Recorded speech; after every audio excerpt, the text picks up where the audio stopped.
Yeah, it's Johnny King. What's going on? Welcome to another episode of the Becoming Kings podcast. I got one of my brothers from another mother with us today, Matt Fisher. How you doing, man? Doing great, man. Doing great. How you doing? I'm good. It's good to connect. Obviously, you're in town here in Denver. We met through one of my meeting of men, and we've had coffee. But it's sometimes nice to jump on the virtual world and record, a conversation that we were having, very similar, I should say, to a conversation we were having the other day. And man, got to get you on the podcast. Just your story is fascinating, heartfelt. The way that you kind of turn your mess into your message is pretty fucking unbelievable. So just happy to have you here, man. Thank you for being on. Thank you. Yeah. Well, for those of the listeners, viewers who don't know, if you had to kind of give a broad overview of who Matt Fisher is and what you're working on with your degree and everything else, why don't we kind of get into a little bit of your backstory and who you are as a man, if you don't mind. You're working on your degree in counseling, correct? Yeah. Yes. Is it addiction counseling or is it just addiction psychology? Yeah, addiction psychology. Okay, cool. And your parents have been in that for a while as well, right? They've been therapists. Yeah, marriage and family therapists for about 20 years. My dad's worked in with juvie clients. He's worked with Medicaid. He's worked with a whole lot of different populations. And like currently both doing marriage and family counseling. Mm-hmm. Yeah. Mm-hmm. Which I think is interesting from that standpoint, and we'll get into your story as I kind of ask my questions, I think. Because I think more commonly we hear a story kind of based in either dad wasn't there or mom wasn't there or a broken home or there was a divorce or your parents, have a lot of education, have a lot of understanding of how the mind works. And yet when we kind of get into your story of addiction and that sort of thing, it's a very slippery slope. And I think it paints the picture pretty well with how quickly things can go awry, especially just depending on the friend group you've got going on, the things that are going through your brain when you're going through puberty, or just through childhood. But before we even get to all of that, I will say what's really cool is that you and your dad, I don't want to put words in your mouth, but you guys are both writing a book together, right? About the experience of your kind of, your challenges through addiction and how he's supported you and all his other probably angles at that journey. And the title of the book is what? Light Shines Through the Broken Pieces. I love it. Which is pretty cool that you guys are doing it together. It's been great. I love my dad. It's been a really great process to write it with him. Yeah. So why don't you kind of, if you don't mind, kind of go back to not necessarily quote unquote the beginning, but kind of wherever you want to start with your story, kind of how things started maybe to unravel when you were younger. Yeah, and kind of interesting you brought up is I don't fit the typical picture of an addict, and it's come from upper middle class family. Both my parents are therapists and frankly really good parents. I have two little brothers, and I think it was the thought of a lot of our friends and community of you guys are both therapists, why is your kid so messed up? But yeah, so I was originally born in Mississippi, moved to Colorado when I was 5. And I had a pretty intense mood disorder when I was a kid. It was kind of along the levels of what would be considered bipolar. But when you're under 18, you can't really diagnose bipolar. And thankfully, kind of when I became an adult, I started to work on a lot of that. But yeah, so I was really out of control. I just remember just getting so angry. I was really almost afraid of how angry I was getting. And I was kind of violent towards my brothers. And, I remember I was getting it, when I turned into a teenager or kind of around 11, 12, when your hormones start kicking in and whatnot. It got really bad. And I remember punching my dad in the face because he told me to vacuum. I got arrested when I was in 8th grade for fighting. Granted, this kid was bullying all my friends, and there was the whole schoolyard fight, fight, fight. But no, I broke his jaw in 8th grade and was getting handcuffed with my friend, in front of my friends. Next thing I knew at 13, 12 or 13. So yeah, I think I get to the point where I was like, I can't keep doing this. Like I knew that my anger was out of control. I've been going to therapy a little bit and was on a ton of different medications, but I think I found that drugs and alcohol were just kind of, starting with marijuana, were kind of a way to chill myself out. So that's like, I didn't really like being this angry person. So I was like kind of numbing myself down. And then that kind of moved into Oxycontin, and it's like, oh, everyone has like a prescription for Percocet because we're all getting our wisdom teeth removed. So I kind of, me and my friends started getting into that a little bit. We actually started smoking like Vicodin and Percocet, and so I found, and I went to a really kind of super wealthy, privileged private school. In the town of Evergreen where I grew up in is like very like straight laced and like image oriented, and you want to get good grades and you want to impress your parents and go to a college. So all these kids I'd gone to private school with who were like, ultra wealthy since I was a kid were like, all of a sudden like their parents were telling them like, oh, like you can't hang out with Matt anymore, or like he's like a bad kid. I remember like one of my best friends like fathers telling me kind of after I had this like episode and beat up my brother of like, hit you it was really intense, like because he was like, you have a startling lack of empathy and I don't want you to like talk to my son anymore. So that was, and so it was like all these kids I've been super close with were just all of a sudden just totally icing me. Kind of this whole community I'd grown up with was like, I was like this black sheep. So then I found kind of the people that would hang out with me were the potheads. So yeah, I started kind of hanging out with some kids that were smoking, and then they were hanging out with some people that were more like drug dealers. So yeah, I remember just like one time I passed out in the woods because I drank too much, and all these kids thought it was funny to like put out cigarettes on me. And then like my friends left, and I'm just like by myself in the woods. So my dad like actually found me and threatened to call the cops on all those kids. And I remember kind of getting threats from like 20-year-old drug dealers. So these were kind of the people I was like hanging out with. So yeah, I was like, when I got arrested, I was on I was on UAs for a while. My dad told the court that I smoked weed. So they were putting me on UAs, and I still, I would like kind of try and do some painkillers or what, like I started snorting Adderall and just stuff. My friends would be like, oh yeah, dude, like that'll get out of your system like before UAs. I'm sorry, what are UAs again? Urine analysis. It's like a drug test. Yep. Gotcha. Yeah. So yeah, I was, but I think it was like providing more consequences, and I actually did get busted for failing a UA and had to go to this kind of work camp type of thing. Felt like I was in holes. Yeah, I bet. Let me interrupt you real quick because I got a couple questions that are floating through my mind. First and foremost,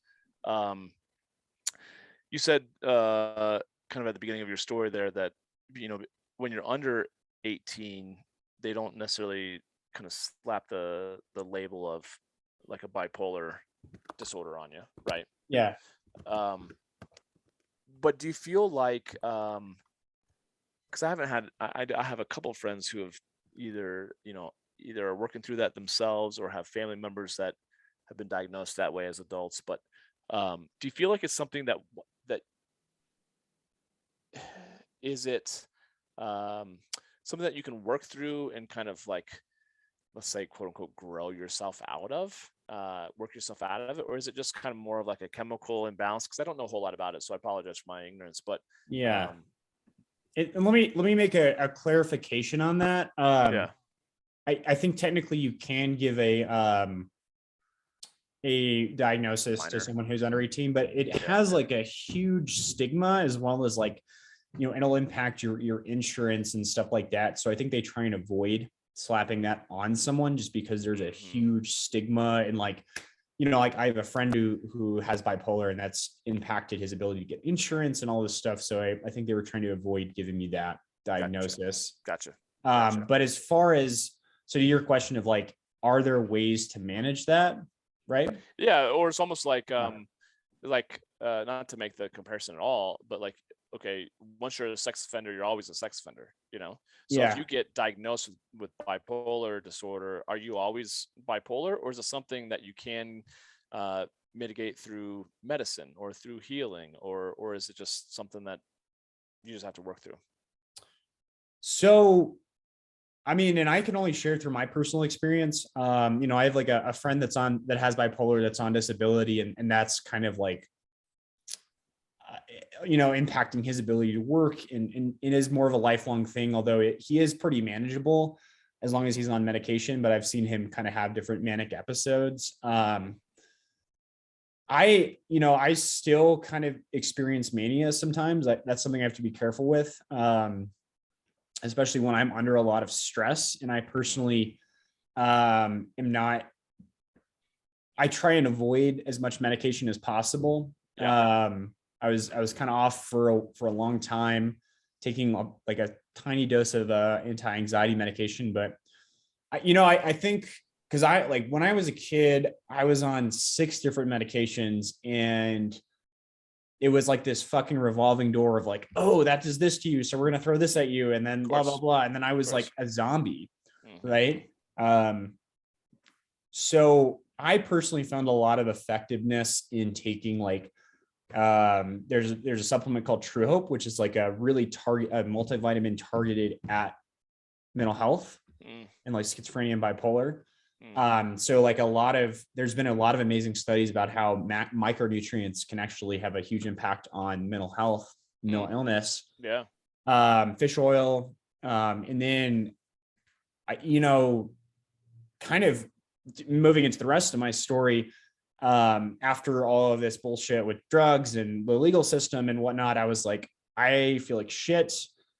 I'm treating myself like shit, just physically, mentally. I'm treating people around me like shit, and I don't want to live like this. So, and I also don't want to like keep relying on drugs to numb myself down. So I really got into yoga, meditation. Frankly, I had some psychedelic experiences that really helped. I felt like in a way kind of helped me rewire some of that. Yeah. It was really interesting. Definitely after some psychedelic experiences, I noticed like this whole buffer between myself and in my anger issues and my like panomania. And I think just like developing a really strong support system. Totally. Kind of addressing like, mania and stuff. Like I feel like when I'm nervous about that, it's like when I'm not feeling supported, when I'm putting myself under too much pressure, I'm not sleeping, and my social support system feels frayed. But when I'm like connected with people, when I'm sleeping, when I'm eating right, like it's not even something I really like worry about. So yeah, I'm not a licensed professional. I cannot give any sort of medical advice. And I absolutely think that there are some people where medication is life-saving. But I think there are a lot of alternatives, and it is totally a manageable like disease. Yeah. What does kind of talking about your experience with like when things do get really stressful and shit starts to hit the fan and kind of start going into that mania, how does that manifest itself in both in your head and just kind of in your behavior? I had a lot of, interestingly enough, when I was like taking an antidepressant in college, and that triggered some mania. So I've heard that can be kind of common with SSRIs, but yeah, I kind of freaked out. I noticed it's like usually around women. Like I feel like when I'm like involved in relationship drama, like I get really triggered and like stressed out, and sure kind of had this recent experience with this girl where I kind of said some things I shouldn't have. But I think, I mean, recently, I think that what kind of triggered this latest mania I was experiencing was um I was currently working, and I just transitioned out of working in residential drug and alcohol treatment. I've been doing that for 2 years. So that's you're just dealing with like a lot of stress and trauma. I've been volunteering with a teen sobriety group up in Boulder. Okay. And that community's been hit super hard by the fentanyl crisis. So like Yeah. all of these teens are like overdosing, their friends are overdosing, like a bunch of kids had died in Boulder. So I'm like holding on to that. I'm holding on to work. Me and my friend were organizing like a lot of climate events, and I was really diving into like, climate science and communication, environmental communication, and just looking at this environmental crisis we're facing and like, oh shit, like that's not fun. So like all these things. And then on top of that, I'm just like, I think kind of as a way to cope, I was just like constantly going out with friends and just like, I'm stressed out. I just want to be with people all the time. So I just kind of like stopped sleeping a lot. I was like, I'm vegetarian, but I was like, I'll get like a fucking bean burrito at Taco Bell or whatever, but I was just starting to like eat a little shittier. So yeah, those are big things for me. And I think just the stress of all that piling up, I just was like, fuck. Sure. And, sure. So and I think just today it's so easy to get overloaded, to take on too many projects, and especially information. Like I have to be very careful with the information I'm like absorbing, and just being like, well, what do I need for self-care, and what can I reasonably like commit to and still like take care of myself. Now, I feel like you're in such a better place now. Speaking from the standpoint of being a mature adult. You're 25, 26, something like that. 25, yeah. 25, yeah. So you're obviously no longer 15, right? Yeah. When your hormones are racing, everything else that you're talking about. So you obviously have done such a great job of processing and healing and committing yourself to doing the work. But back in the day, what was there anything particular, or was it just kind of an overall sense of anger? But what do you feel like you were angry about? Because you said you're just getting more and more angry.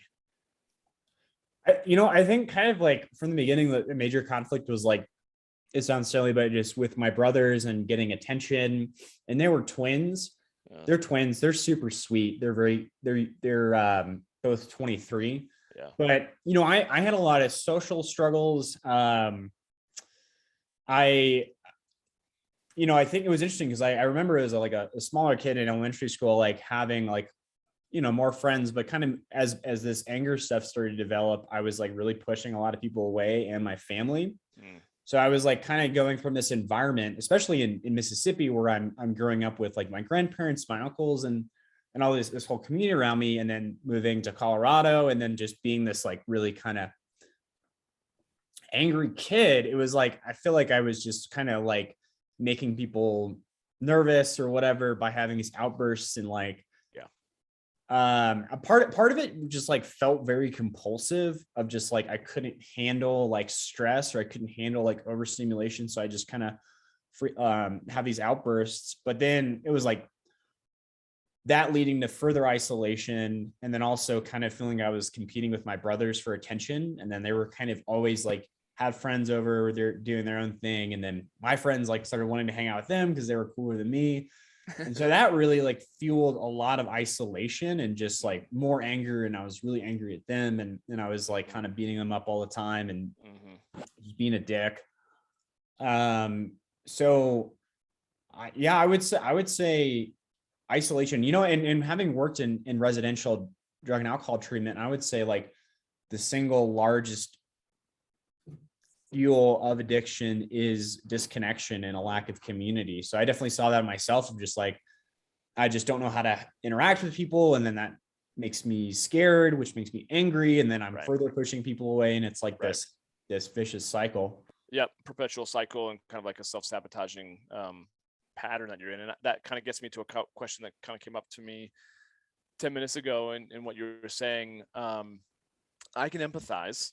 Certainly I can empathize, and probably not even remotely as close as I could if I had my own children. But I can empathize with parents who are like, oh, little Tommy, he flies off the cuff at times, and he's a little bit erratic, and I'm not sure if he's such a great influence on my son.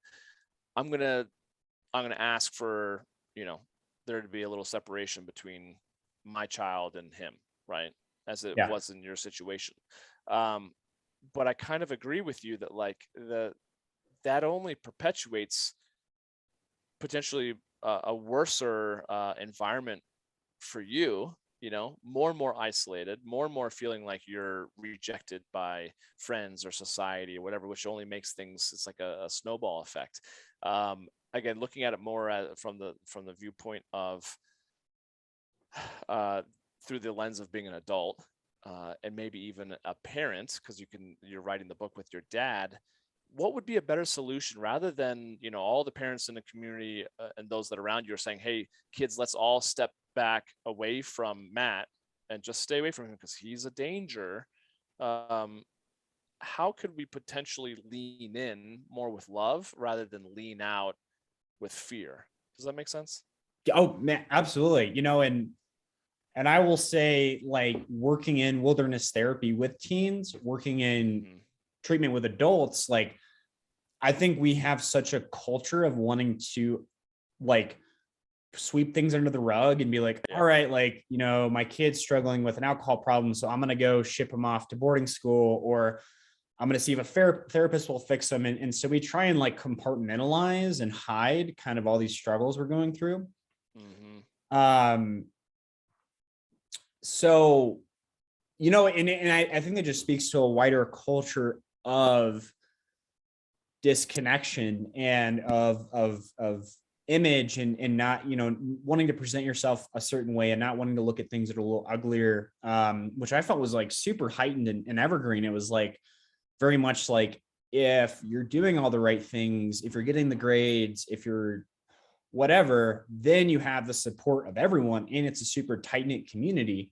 But as soon as you're struggling, then people are like kind of like, oh, I don't really want to look at that. And I felt that, especially because we were, we're not, as a family, we were never like below, poverty level, but like we had a lot of financial struggles and a lot of debt and whatnot, and definitely grew up in a community that was very affluent and very image focused. So like that was always a huge source of shame Right. too. So I know I'm going off on a big tangent, but I guess the broader theme is like, we want to present ourselves a certain way. We have a culture of superficiality and image, right? And so what happens is we hide all our issues under the rug. So I love the treatment environment, because that's like, I've seen like probably more grown men cry than most people have. And it's just really sweet to just see people like this community bond around healing, and just people sharing all of their mistakes and all of their what they're struggling with, and people meeting that with acceptance. And it's important to have some boundaries around that. But I think it would have been, and just my goal working with like teens now and stuff is being like, well, how do we talk about what you're going through in a supportive environment?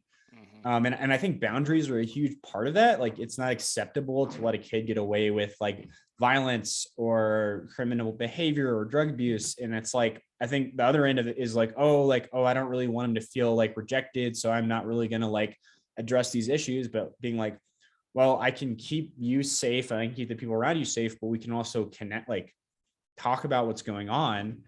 Um, so yeah, I think it's just more coming together and seeing mental health as like a community problem. And I think that's become more and more of a realization now as we're entering, coming out of COVID and all these things are going on. And it's like, it's insane the amount of mental health issues people are dealing with. And I think we as a very individualistic culture are struggling to learn to come together and support each other. Hmm. So yeah, I don't really know what that would look like on like a community wide, like a society wide level, but I've seen it in like a treatment setting. I've seen it in more smaller communities of being like, yeah, like let's just connect and not feel like we have to hide everything, and really support each other going through all this. Yeah, yeah, because yeah, I mean, I certainly have talked on it too.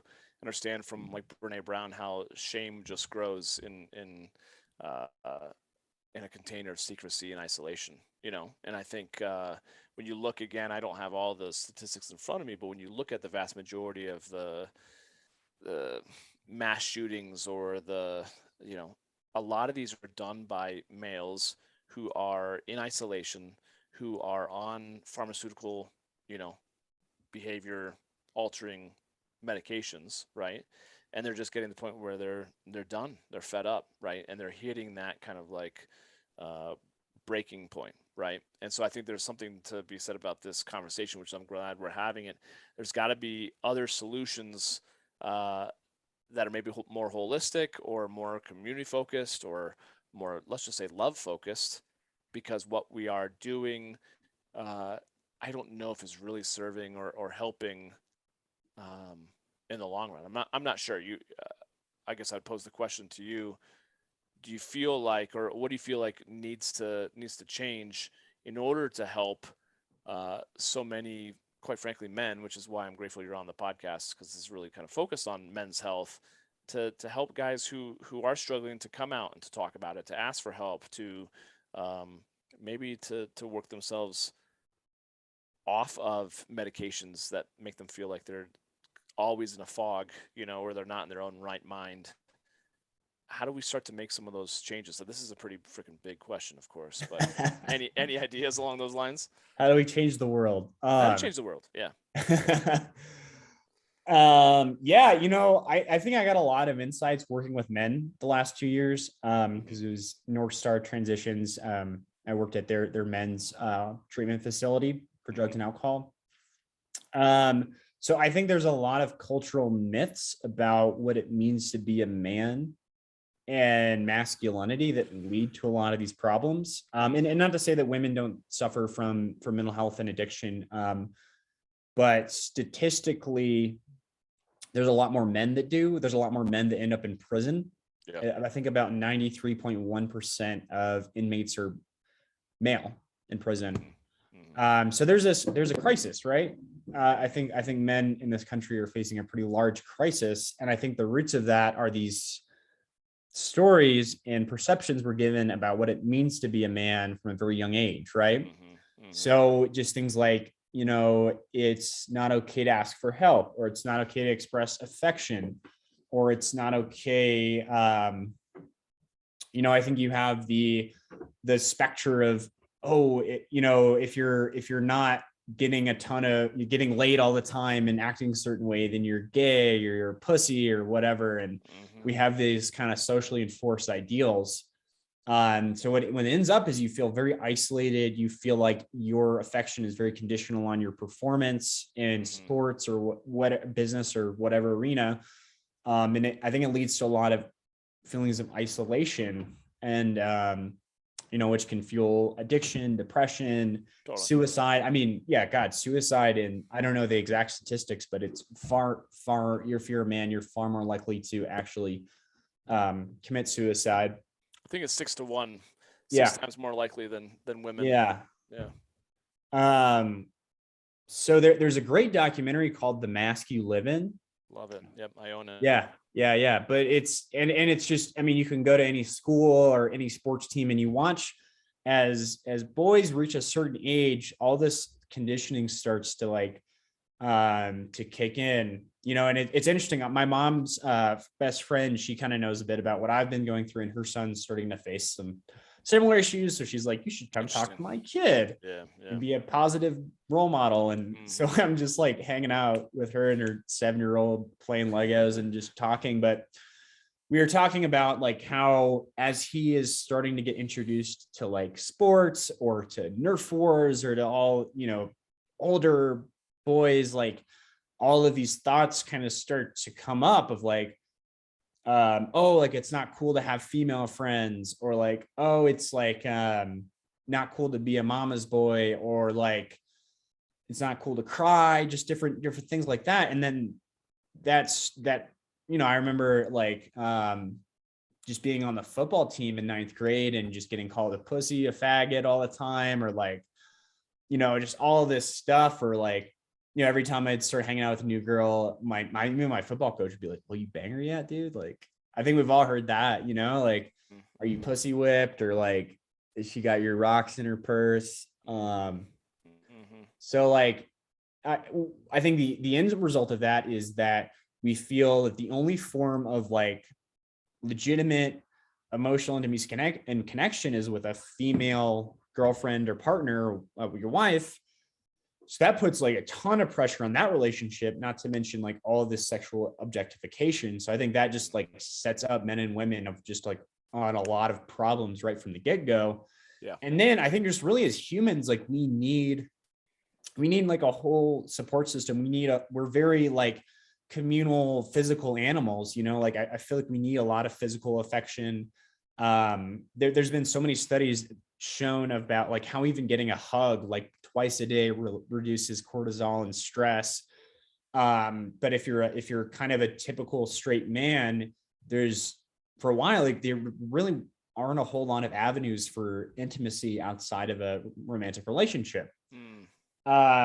So I think, yeah, I mean, kind of looking at all this and being like, well, how do we escape this like prison that we've built for ourselves? Like, I love like the idea of men's groups or, just being like opening up more avenues for physical platonic intimacy or emotional support. Like my best friend is this girl, Jess, and she's someone like I feel like I can call at 2 a.m. if I need to like cry my eyes out or whatever. And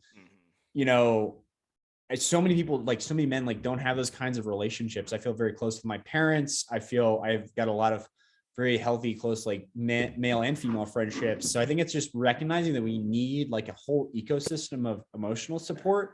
Yeah. And so we're not putting a lot of pressure on just a couple people, and we're getting our emotional and physical needs met from a variety of sources. And then, yeah, just I think connecting like as a brotherhood. And I think that's really like so key for men is to have like a group of guys they feel close with and they feel safe with, which I really admire that you're kind of creating. But not just like, oh, like we're going to shoot the shit and talk about football, but like, well, like, what's going on in your relationship, or like, how are you feeling, or what's going on in here, not up here. And it's so interesting. I currently like, I'm working in home remodeling right now. I kind of stepped back from working mental health and got a new job, but it's like a totally different culture of like, I felt like my whole, everything is kind of about emotional processing and therapy and blah, blah, blah. And now we're just kind of like dudes, like I fucking dug post holes with this guy like all day, which is kind of cool. Like, I feel like it's nice to like bond, but, having that balance of like physical activity and connection, but with like emotional connection too is really big. So, I know that was a lot. I don't know how coherent that was, but I hope that answers some of your question. No, it totally does. And I think it goes to say, first and foremost, I think, yes, the men's groups, the awareness, the conversations, the community of men our age, any adult for that matter, right? Let's just say 21 to 61, all of us, so that those of us that become actual fathers or not, but you're mentoring that little 7-year-old, is to have relationships and the awareness to have the communication that is more vulnerable and more open and more transparent, right? Which I think only gives the next generations a leg up, right? To where it normalizes conversations about emotions, right? That begins kind of the groundswell of change, and that it might take generations. It will take generations. Let's just be honest, right? Because you're right. I've heard a lot of those same things in the locker rooms. I've said a lot of those things in the locker room when I was younger to be cool, right? But it's kind of pervasive how those things kind of seep into your thought about masculinity or femininity, men, women, straight, gay, everything in between.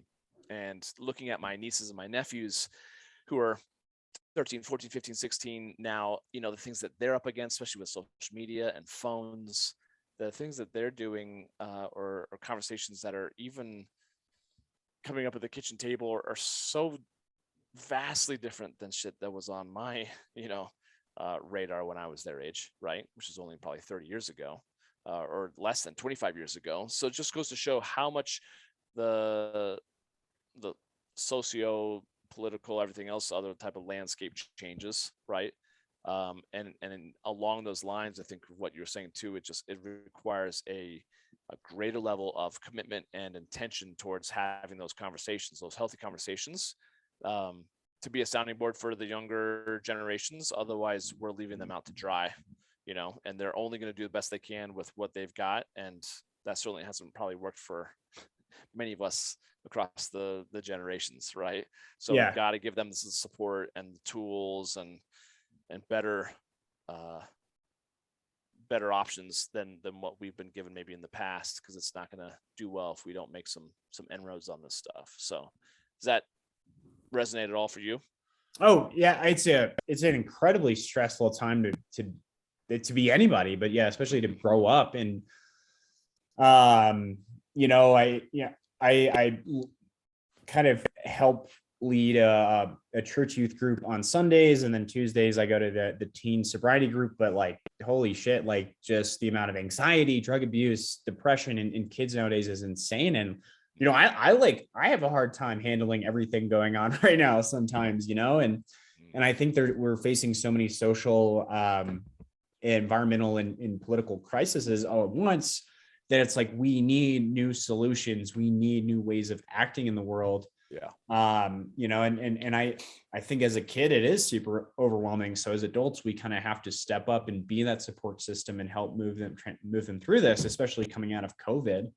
I was working for Outward Bound this summer with teens, and just the amount of like social anxiety, or people being like, I don't know how to interact with people, or like, and I just think that the human bonds and connections are so important. So for kids, it's important for them to like have safe places to develop those in a healthy way. So yeah, no, I totally agree. I mean, and I'm a millennial. I was actually born the last year you can be considered a millennial. Okay. But us Gen X, like I think it's just kind of a crazy time to be alive. We're all just trying to figure it out together. Yeah. Well, better together probably than in our separate silos. Yeah. So I think that's pretty cool. But kind of shifting gears, talking more about your book. What again is, I think, is awfully unique to hear that you're writing it with your dad. But what was the kind of the initial idea or genesis to like the different perspectives that you guys would be able to throw at the story of your life and his life, and how they interweave and that sort of thing? What's the hope of kind of relaying in the book for readers? Yeah, so it all kind of started when I started working in treatment. I was able to lead some therapeutic and recovery based groups. And again, I'm not a licensed therapist or anything, but I started sharing some of my personal stories and experiences, and kind of just learning that fine art of like, why am I sharing this? Or like, does this have a positive impact on people? Or am I just sharing this because like, I want someone to listen to my story and I'm dumb, like where is this coming from? And, I really found that I was like kind of working through my own experiences and starting to process some of these experiences I've been through, but also hearing what other people were going through. And it was like, I don't know. I really like saw a lot of connections between what I learned moving through all of this and what people I was were going through. So I started writing, and I was working night shifts for a while. So it was like, I'd come up to the site, I'd lead a group, I'd have like, a couple hours, everyone would go to sleep, and then I was just chilling all night. So I started writing a lot, and then just thinking a lot. And then I was like kind of talking to my dad about it, and he was like, oh, like, we could, I think my dad brought up, was like, yeah, we could write a book together. So he started writing a couple of his version of, his side of the stories that I was writing. Kind of the first one we did was like, I had this like kind of psychosis mental breakdown on LSD and painkillers one time when I was 18. And, long story short, I end up like wandering around. My friend like kicked me out of her house, or I left my friend's house. She took my keys. I was wandering around in Denver in this neighborhood in February without my shirt or without my jacket or my shoes. And I like ended up in my car without any heat. So I'm just like chilling there, like literally experiencing this like psychotic episode. And I'm like looking through my phone and I'm like, I even call some of my friends and people were like, dude, like, I don't want to deal with your shit right now. So I just remember looking through all of these people and contacts in my phone and be like, wow, like I really have no one in my life right now that I can really rely upon. Mm. And I saw like my mom's contact in my phone. And, I think there was a lot of like, just shame around my using and like uncomfortability and just still a lot of drama and anger towards my parents. But I was like, I'm going to fucking like lose my mind or like die in my car right now. And so I called my mom and she like kind of has like a sixth sense. Like, so I think she like already woken up or was like worried about me. And I saw she sent me like a text, but I call her and I'm like so high, like I don't even remember the address. I can like barely read the street sign. But I call like two signs. My mom come and pick me up. And so they got me, and then we went home, and then I'm like, they just put on like kind of made this little like nest for me out of pillows, and like we're playing a lot of music that I'd listened to as a baby. And yeah, I remember like the next month after that, I was really afraid that I developed like schizophrenia. Um, and I still have some residual stuff from that. But I like couldn't work. I could barely like leave my house to walk my dog for a few weeks. But they really just were like kind of taking care of me. And I was like kind of going back to this like earlier developmental stage of like letting myself being cared for. And I remember like after that, like just feeling really close and connected with them. And that was kind of this impetus for all of these positive changes in my life. So yeah, I wrote that story down. My dad wrote that story, and then we just kind of started building that from there. And then recently, yeah, like we just reached out to one of my friends' moms, who's she's a self-publisher, helps people self-publish. And then I just been really cranking out the last couple of stories and just sent that to the publisher to get edited. And yeah, we're looking at a couple month time frame, maybe Cool. 2 or 3 months before we actually get it out. Mm-hmm. So yeah. Cool. I love it. Well, I think you said something too that came up in that story that I think is so relevant for men to really look and take accountability for their lives too, which is like, do you have a 2 a.m. friend or someone in your life? Like you said, there's probably so many people that had dealt with your quote unquote shit for so long, they're just like, ugh. But had you not made it through that night, they probably would have had a lot of guilt, but the fact that you had your parents there, which is amazing, and I do feel like mom and dads do have a sixth sense for, their children's whereabouts and well-being. But I would say if guys who are listening or watching this don't have that kind of like 2 a.m. friend that would pick up the phone and be there at a drop of a hat, that's something that we need to look at and to cultivate, because I know for me, there's been times when I don't feel like I've had that, and yet I probably always have. But it goes to just to the whole idea of not isolating yourself and cultivating the relationships and being vulnerable and asking for help and helping other people and being, a good friend, because when we all have our challenges, it's nice to be able to pick up the phone and know that you're not alone. You've got Yeah. support when you need it, because I think that's where people get when they're thinking about suicide ideation or whatever, right? If they're just not in their right mind, it's nice to know that someone's got their back. So I'm grateful your parents are who they are and they were there to support you, because I clearly sound like that was kind of the turning point, would you say, in your usage? Yeah, for sure. Wow. What a fascinating story, and I'm excited just to read, both from yours and your dad's perspective when the book is available. I think it's going to be pretty sweet. Later on this year, Yeah. 2022, right? Yep. Should be out some point. Yeah. Very, very cool. Well, I know we could keep on talking, but just for the sake of time in that sense, if people are listening to this and maybe they're struggling through their own addiction in one way or another, maybe they just are resonating with you, they want to reach out and connect. I know you're very personable and just kind of you know open to supporting as much as you can. How might someone actually touch base with you?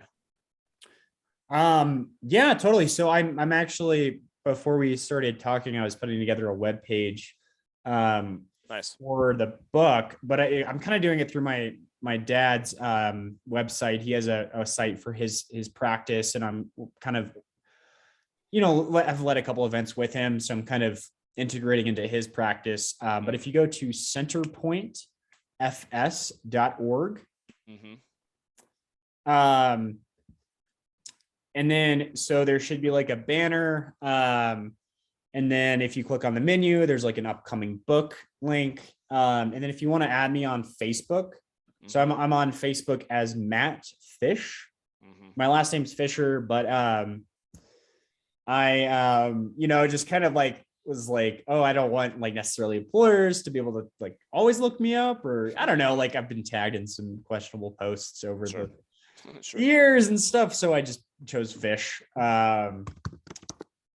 So if you want to look me up on Facebook, and then also I'm on Instagram at Matt underscore with two T's, MATT underscore fish, FISH underscore recovery. Cool. So yeah, Facebook, Matt Fish. There's a picture of me with like two other people, my brother and my friend. Cool. And then Instagram, and then again, centerpointfs.org. Centerpointfs.org. And then you could add maybe links in the wherever we post this. Yep. Facebook.com/MattFish123, or just Matt Fish. What? How do you discover what your actual profile is? Oh yeah, Matt Fish123. Yeah, that's it. There you go. Just I'm looking out for you. Cool. Or Instagram Matt_Fish_recovery. Dude, thank you so much for just being vulnerable, for sharing your story, for just grateful that you've turned things around. Not a lot of individuals who are kind of going down that road are able to pull out of that nosedive, and I think it also is testament to not only your heart, but the heart of those that love you, your parents being a big part of it, your brothers, your community. And I think men's mental health is obviously a serious topic, and something that we could just continue talking about for the rest of my life, because I think a lot of it gets, like you said, swept under the rug, and I think it only perpetuates craziness in the world at the hands of men. But men need that healing, and men need the love, and men need, like you said, 2 hugs a day or whatever. It's like a lot of things that men need that they don't ask for, that maybe they're not even aware of that they need. But I think I hope that this podcast, your book, the work that you're doing, the work that I'm doing, is all in service of supporting men in their healing. So thank you. And I know over coffee we talked about collaborating on a like kind of web workshop or training, but if that ever comes to fruition, yeah, I think it's good. I think it's these are the type of things that are good first starts, and see if people as the word gets spread in your book and my work, it's like people are like, yeah, I could use that, I need that, or I'm really struggling with this addiction or whatnot. Like Matt's words really resonated. So I think we'll continue the conversation. I know there'll be some good things that will come out of this friendship between you and I, but this is the first step, and I think this is just powerful. So thanks for the conversation, man. Absolutely, man. It was so great to talk with you. Yeah, you too. Well, thank you guys, as always, for listening. Hopefully you'll catch up with us on maybe part 2 of the Matt Fish and Matt Fisher and Johnny King Becoming Kings podcast. But yeah, thank you for listening. Feel free to connect with Matt on Instagram, Facebook, on his website. Reach out to him, have the conversations, take that first step of expressing the courage to just touch base and have the humility to say, hey, you know what, I need some help. Because I think guys like us are here to support you in that, because we've been through our own versions of it. So anyways, thank you, Matt. Appreciate you, buddy. All right. We'll Thank you, Johnny. you bet. We'll catch up with you guys on the next episode of the Becoming Kings podcast. Enjoy the rest of your day. Cheers.